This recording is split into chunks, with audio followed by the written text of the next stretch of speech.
Assalamualaikum warahmatullahi wabarakatuh. Berjumpa kembali bersama Izalatul Jahli Channel. Sebelum dimulai video ini, jangan lupa like, comment, and subscribe channel ini agar lebih bermanfaat. Baik, pada pertemuan kali ini para pendengar yang setia, saya akan membahas tentang sholat, ya, terutama sholat maktubah atau sholat fardu. Pengertian sholat. Sholat adalah berhadap hati kepada Allah sebagai ibadah dalam bentuk beberapa perkataan dan perbuatan yang dimulai dengan takbir dan diakhiri dengan salam, serta menurut syarat-syarat yang telah ditentukan oleh hukum syara. Dalil yang mewajibkan sholat banyak sekali, baik dalam Al-Quran maupun hadis Nabi Muhammad SAW. Dalil ayat-ayat Al-Quran yang mewajibkan sholat antara lain terdapat dalam surat Al-Baqarah ayat 43. Wa aqimus sholata wa aduz zakata warka'u ma'ar raki'in. Dan dirikanlah sholat dan keluarkanlah zakat dan tunduklah atau rukuklah bersama orang-orang yang ruku. Dan juga di dalam surat Al-Ankabut ayat 45. Wa aqimis sholata innas sholata tanha 'anil fahsya'i wal munkar. Kerjakanlah sholat, sesungguhnya sholat itu mencegah perbuatan keji dan mungkar. Perintah sholat ini hendaklah ditanamkan ke dalam hati dan jiwa anak-anak dengan cara pendidikan yang cermat dan dilakukan sejak kecil, sebagaimana tersebut dalam hadis Nabi SAW. Muru auladakum bis sholati wa hum abna'u sab'ina wadribuhum 'alaiha wa hum abna'u 'ashrina. Rawahu Abu Dawud. Perintahkanlah anak-anakmu mengerjakan sholat di waktu usia mereka meningkat 7 tahun, dan pukullah kalau enggan melakukan sholat di waktu mereka meningkat pada usia 10 tahun. Nah, yang kedua, syarat-syarat sholat. Syarat-syarat orang melaksanakan sholat yang pertama adalah beragama Islam. Itu sudah tentu. Yang kedua, sudah balik dan berakal atau murahik. Yang ketiga adalah suci dari hadas, yaitu hadas kecil dan hadas besar. Suci seluruh anggota badan, pakaian, dan tempat.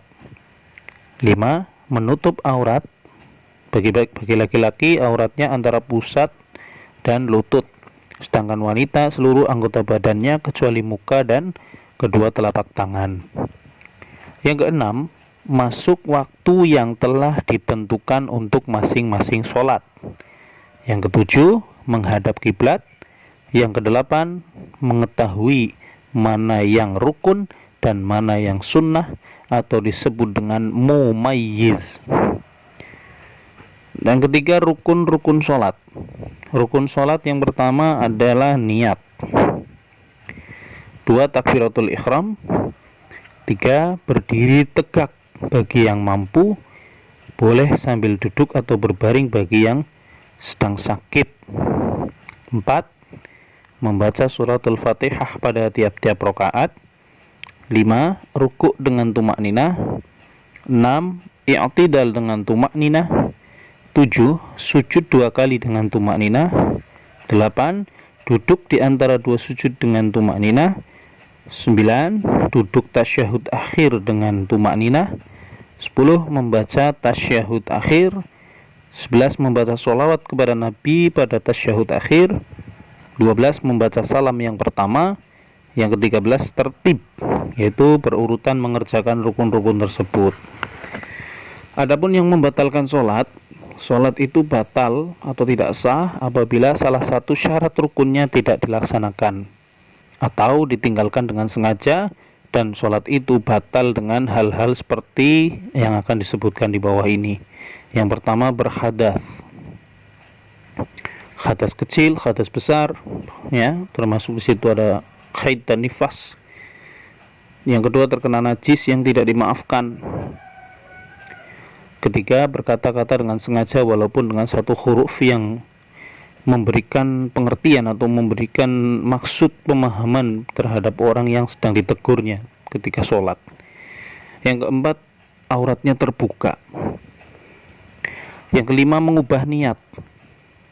Misalnya ingin memutuskan sholat. Keenam, makan atau minum meskipun sedikit, termasuk di sini adalah ketika kita selilitan itu kita congkel dengan lidah kemudian kita telan, maka sholat kita batal. 7. Bergerak berturut-turut lebih dari 3 kali, seperti melangkah atau berjalan sekali tapi yang sangat lebar.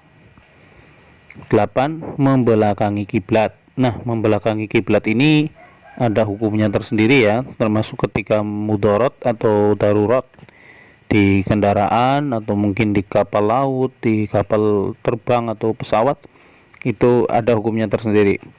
Yang kesembilan, menambah rukun yang berupa perbuatan seperti ruku dan sujud atau jumlah rakaatnya. 10. Tertawa terbahak-bahak.